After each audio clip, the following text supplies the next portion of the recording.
Antes da gente entrar nessa notícia importante de hoje, eu quero fazer um convite rápido para você. Muita gente acompanha as notícias, mas acaba ficando perdida sobre como isso afeta a vida real, principalmente no trabalho.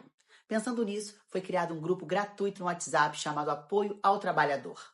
Nesse grupo, você recebe conteúdos informativos, orientações gerais sobre direitos do trabalhador, negativação indevida do seu nome, consumidor, pensão alimentícia, entre outros informativos importantes. Se você quer se informar melhor e entender os seus direitos, o link está aqui na descrição. Agora sim, vamos à notícia.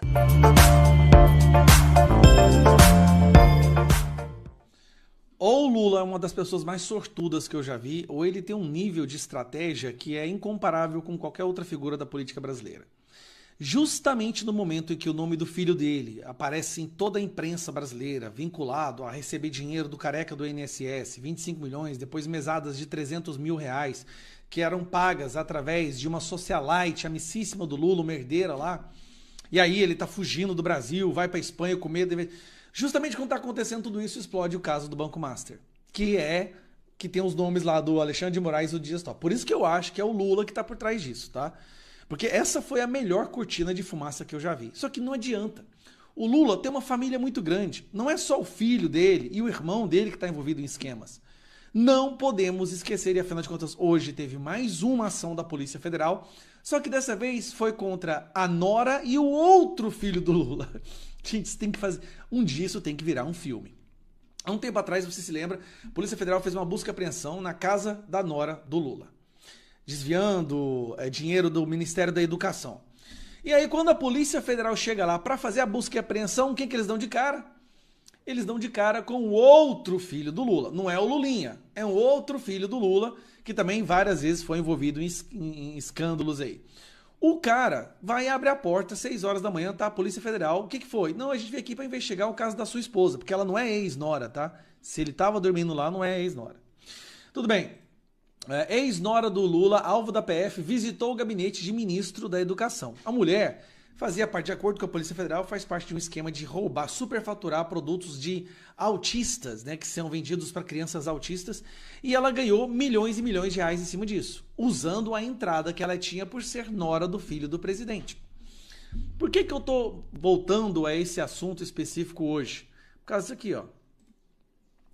PF avança em investigação por fraude em licitações que envolve empresária ligada à ex-nora de Lula. E aí hoje teve mais uma ação. Cadê?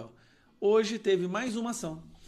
Hoje teve mais buscas e apreensões envolvendo o nome da nora do Lula e do filho dele. PF avança na terceira fase do Coffee Break, que investiga ex-nora de Lula por fraude em licitação. Eu acho interessante quando a imprensa usa ex-nora, mas lembrando, a Polícia Federal foi lá às 6 horas da manhã, quem abriu a porta foi o filho do Lula. Engraçado, né? Investigação apura fraude em materiais didáticos em prefeituras no interior de São Paulo.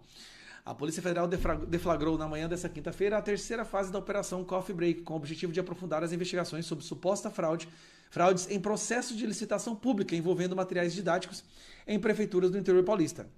Em novembro, Carla Ariane Trindade, ex-mulher de Marcos Cláudio Lula da Silva, enteado do presidente Luiz Inácio Lula da Silva, foi alvo da PF por suspeita de receber propinas de empresário André Gonçalves Mariano, apontado como pivô do esquema. Obviamente, a Carla nega as acusações. Bom, nós estamos diante de um cenário onde nós temos 3 familiares do Lula, que é o irmão, que está lá no INSS, né, um dos diretores, donos lá dos sindicatos que roubou os velhinhos, o filho Lulinha, que recebia 300 mil por mês do cara que é o epicentro de todo o esquema de roubo dos velhinhos. E nós temos agora a nora e o filho do Lula, que são 4, né? Que estão envolvidos no esquema de superfaturamento de material didático para autista, para crianças com necessidades especiais, no Ministério da Educação. Bicho, ele rouba de velhinho, o cara rouba de pessoas com autismo. É uma coisa impressionante, né? Eu nunca vi uma família tão criminosa assim na minha vida. Mas qual que é a sorte do Lula? Volto a dizer. Essa operação de hoje e de novembro, elas foram meio que ofuscadas, né? Não foram tão mencionadas na imprensa. Por quê? Por causa do escândalo do Banco Master. Na minha opinião, Lula está sendo a pessoa responsável por vazar as informações sobre Alexandre de Moraes e Dias Toffoli, porque isso cria um escândalo tão maior que esses outros, podemos dizer, escândalozinhos, acabam sendo negligenciados pela imprensa brasileira, não são falados, não vêm à tona. Então, vamos compartilhar o vídeo, vamos lembrar a população. Até agora já são 4 membros da família do Lula que neste momento estão envolvidos em esquema de corrupção. Um deles, que é o filho Lulinha, deveria estar pelo menos com tornozeleira. O que nós temos até agora, tem uma coisa que saiu, que é rapidinho aqui, ó. Isso aqui eu preciso te falar. Ó, olha. Vocês viram isso aqui, ó? Uma casa luxuosa em Brasília virou QG dos negócios do filho do presidente Lula, Fábio Luiz Lula da Silva, também conhecido como Lulinha. O imóvel fica na QL 26 do Lago Sul, região de luxo da capital, e já foi usada pelo presidente nacional do União Brasil, Antônio Rueda. Com vista privilegiada para a Ponte JK e o Lago Paranoá, a casa agora é alugada pela amiga de Lulinha, a lobista Roberta Luquessinger. Essa Roberta é a que recebia os 300 mil do Careca, de acordo com as acusações, e passava para o filho do Lula. Essa mulher é aquela mulher da conversa, falando para sumir com o celular, para deletar, para dar um sumiço nas conversas, que tem que passar o dinheiro pro filho do rapaz. É essa mulher. E aí, o filho do Lula vem pro Brasil, olha que curioso, e fica na casa dela. Tudo normal, tudo tranquilo. Nós avisamos em 2022, se o PT voltasse ao poder, o Brasil ia voltar a ser o epicentro de escândalos de corrupção. Dito e feito. De todas as ditaduras que existem no mundo hoje, tem uma que se destaca como sendo a mais perversa. É um país que foi sequestrado por um grupo terrorista e passou a financiar outros grupos terroristas ao redor do mundo. Eu me refiro ao Irã. Se você acha que a situação da Venezuela era ruim, a situação do Irã é infinitamente vezes pior. É um país dominado por um grupo terrorista fundamentalista islâmico que deu um golpe em 1979, jogam homossexuais de prédios, torturam mulheres, matam famílias inteiras, executam em praça pública quem discorda dessa ditadura e fazem isso em plena luz do dia. Como se não fosse o bastante, financiam Hamas, financiam Hezbollah, Jihad Islâmica e terroristas no mundo inteiro. Não existe nenhum país do mundo que se equipara à perversidade, o quão diabólico é o Irã. Bom, recentemente, a população do Irã, depois de décadas sendo oprimida, perseguida e assassinada, decidiu ir para as ruas, lutar pela sua liberdade. E virou notícia internacional. O que a ditadura do Irã começou a fazer? Começou a matar essas pessoas. Os números mais modestos falam em cerca de 2.000 pessoas, mas a verdade é que os números podem passar da casa dos 10.000. Eles estão executando pessoas nas ruas, que estão indo para as ruas pedir por liberdade. Para você entender como era o Irã antes, eu até separei um site aqui que eu achei interessante, que é esse aqui, ó. No Irã, antes desse golpe, as mulheres podiam ir para as faculdades, as mulheres podiam trabalhar, elas tinham liberdade, elas podiam se vestir da forma que elas quisessem, elas podiam ser livres. As pessoas eram livres. Aqui você vê isso aqui é o Irã. Você olha para uma imagem dessa, você não consegue diferenciar o Irã de qualquer outro país ocidental livre onde as mulheres são respeitadas. É ou não é? Só que, depois da Revolução, ou melhor dizendo, depois, isso aqui é o Irã também, antes de 1979, depois que veio a Revolução, que eles falam, a situação das mulheres virou isso daqui. Elas são apedrejadas nas ruas, elas não podem mostrar os seus rostos, elas não podem mais estudar, elas não podem trabalhar, elas não podem ter propriedade no nome delas. Elas se tornaram prisioneiras no seu próprio país. Bom, a população se cansou e está indo para as ruas agora. Lá, eles matam quem vão para as ruas. E de que lado o Brasil está? Você já sabe, né? Se eu estou gravando esse vídeo é porque você já imagina. Bom, essa imagem que circulou muito aqui no Brasil foi quando aqui o nosso querido vice-presidente, como você pode ver ele aqui, ó, Geraldo Alckmin, foi enviado por Lula para participar do teatro terrorista no Irã, que é a simulação da eleição, da posse do presidente, entre aspas, do Irã. E por que essa imagem ficou tão marcada e circulou tanto nas redes sociais? Bom, você está vendo essas pessoas aqui ao lado do Geraldo Alckmin? São líderes de grupos terroristas. Inclusive esse aqui que está do lado de cá, que não dá para você ver. Mas aqui nós temos líder do Hamas, foi executado.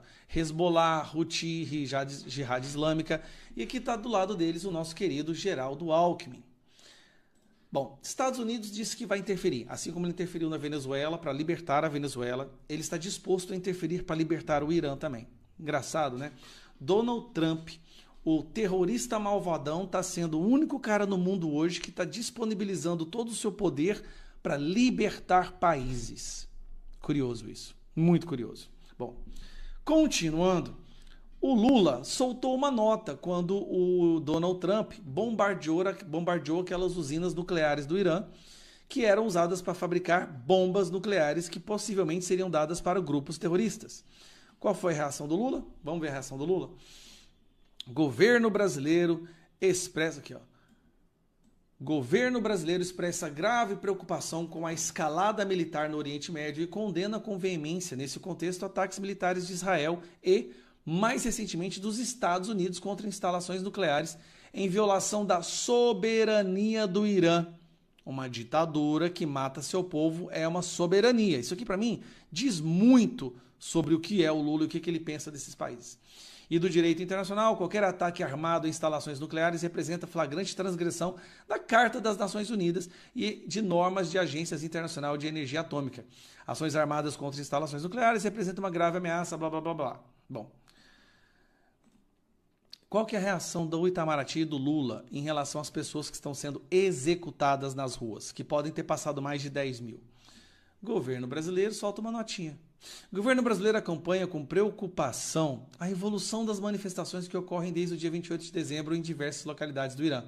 O Brasil lamenta as mortes, transmite as condolências às famílias afetadas. Lamenta as mortes, não condena. Ele não condena o fato de um grupo terrorista que sequestrou um país e está executando pessoas que lutam por liberdade. Ao sublinhar que cabe apenas aos iranianos decidir de maneira soberana sobre o futuro do seu país. Como que eles vão decidir de maneira soberana se a população, quando vai para as ruas, é exterminada? Então, esses detalhes que a gente presta atenção no governo Lula, eles são muito interessantes para mostrar de que lado que esse pessoal está da esquerda. Quando foi aquela guerra Irã e o grupo terrorista do Hamas, a esquerda ia para as ruas todos os dias para defender os terroristas.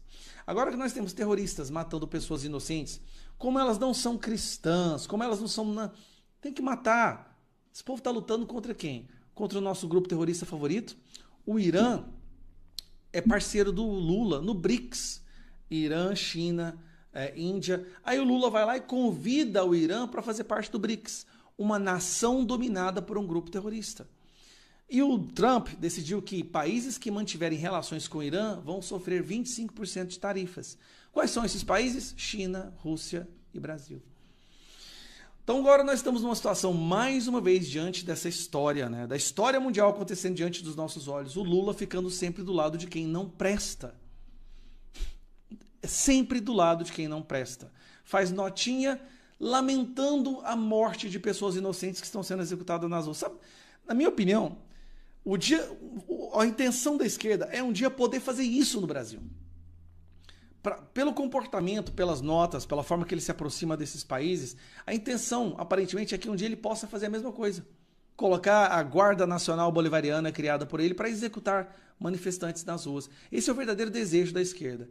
Então, mais uma vez, o Brasil ficando do lado errado da história, como sempre, ficou do lado errado na história da Venezuela, e está do lado errado agora na situação que está acontecendo no Irã. E mais uma vez vai ter que ser Trump interferindo. Olha que loucura que a gente chegou. Trump interferindo para libertar um país que, desde 1980, é uma ditadura terrorista. E a população, cara, eu tô chocado, porque o povo sabe que eles vão para as ruas para morrer, assim. Eles não tem proteção. O exército do governo, dos terroristas lá, eles estão atirando com munição letal contra os manifestantes nas ruas. E mesmo assim, eles decidem ir para as ruas. Que lição que eles estão dando pra gente? Vai chegar um momento, esse ano, que a gente vai chamar a população do Brasil para as ruas. Que a população do Brasil vai ser convocada aí para as ruas novamente. Eu vou lembrar desse pessoal do Irã. Eles assim, não têm a mínima esperança de dar certo. Eles foram para as ruas, estão morrendo e estão há 14 dias indo para as ruas todos os dias. Imagine você ver seus familiares mortos e mesmo assim no dia seguinte você vai lá, acorda, coloca a roupa e vai para a rua novamente. Assim, é impressionante a força de vontade. Será que a gente vai ter que deixar o Brasil chegar nesse ponto? Não dá, pessoal. Esse ano a gente tem que ir para as ruas novamente, tem que eleger o Flávio, tem que fazer a maioria no Senado. Toda a frustração, todo o desânimo, vamos deixar para 2025 para trás. Esse ano a gente tem que arregaçar as mangas novamente.